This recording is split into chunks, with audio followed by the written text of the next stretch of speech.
അയാൾ തിരിഞ്ഞു നോക്കി. ചൂഴ്ന്നിറങ്ങുന്ന നോട്ടം. ആ കണ്ണുകൾ അപ്പോൾ മുറിഞ്ഞു വീണ പാമ്പിൻ കുഞ്ഞുങ്ങൾ പിണഞ്ഞു. ചൂടുള്ള നിശ്വാസത്തിൻ്റെ ശക്തമായ ആവി മുഖത്തേറ്റപ്പോൾ ഭയന്നുപോയി. ആ ആവി മുഖത്തെ വേവിക്കും. തീർച്ചയായും കറുപ്പുപാടുകൾ വീഴുമെന്ന് തോന്നി. അപ്പോൾ പിന്നെ തൊട്ടാൽ സംശയിക്കാനുമില്ല. ഈശ്വരാ, ഒന്നുമാവില്ല.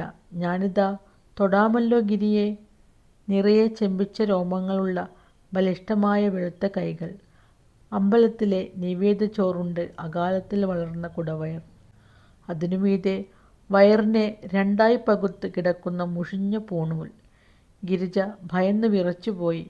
ഓരോ രോമങ്ങളിൽ നിന്ന് 1000 ഭൂതഗണങ്ങൾ ഉയർത്തെഴുന്നേൽക്കുന്നു. തൊണ്ടയിൽ കിടന്ന് ശബ്ദം പുറത്തു വരാതെ പിടഞ്ഞു വീണു. ഇപ്പോൾ തൊടും. തൊട്ടാൽ? ഈശ്വരാ! പെട്ടെന്ന് അമ്പലക്കുളത്തിൽ നിന്ന് താമര പറിച്ചെടുക്കാൻ ഉപയോഗിച്ച മുളന്തണ്ടുകൊണ്ട് ശിവനെ തടുത്തു. തലയിൽ അടികൊണ്ടിരിക്കണം.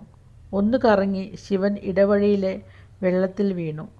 ചുമലിലെ ഉരുളിയും നിവേദ്യവും തെറിച്ചു വീണു.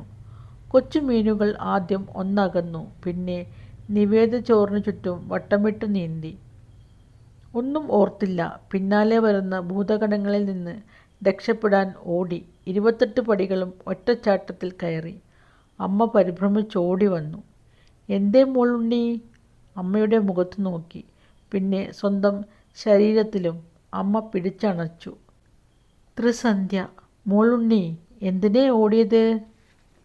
ഒന്നുമില്ല, രാത്രിയായതുകൊണ്ട് ഓടിയതാ. ജലജ നായരുടെ രക്തം കൊണ്ട് കൈവിരൽ നനഞ്ഞിട്ടുപോലും മുഖത്ത് കറുത്ത പാട് വീണില്ല. മുഖത്ത് മുഖക്കുരുവിൻ്റെയോ മറ്റോ ഒരു പാടുപോലുമില്ല. അതുകൊണ്ട് ഇന്ന് ശിവനോട് ഒന്നും തോന്നുന്നില്ല.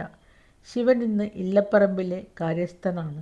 പക്ഷേ അന്നത്തെ ആ വികാരങ്ങൾ ഒന്നും മറക്കാതെ നിൽക്കുന്നു. ഒരു നിമിഷം മുമ്പ് തോന്നിയ എല്ലാ ശാന്തതയും ചോർന്നുപോയി.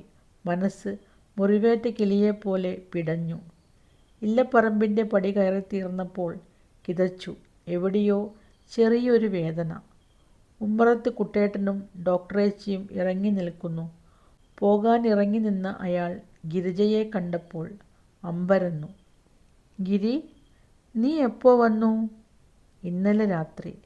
എത്ര വർഷങ്ങൾ? 3, 4. കുട്ടേട്ടൻ മാറിയിരിക്കുന്നു. അച്ഛൻ്റെ പ്രതിരൂപമാണ് കുട്ടേട്ടൻ. ആരും ഒന്ന് നോക്കിപ്പോകുന്ന രൂപം. പക്ഷേ അതും തളർന്നു പോയിട്ടുണ്ടെന്ന് തോന്നി. അവൾ ഡോക്ടറേച്ചിയെ നോക്കി.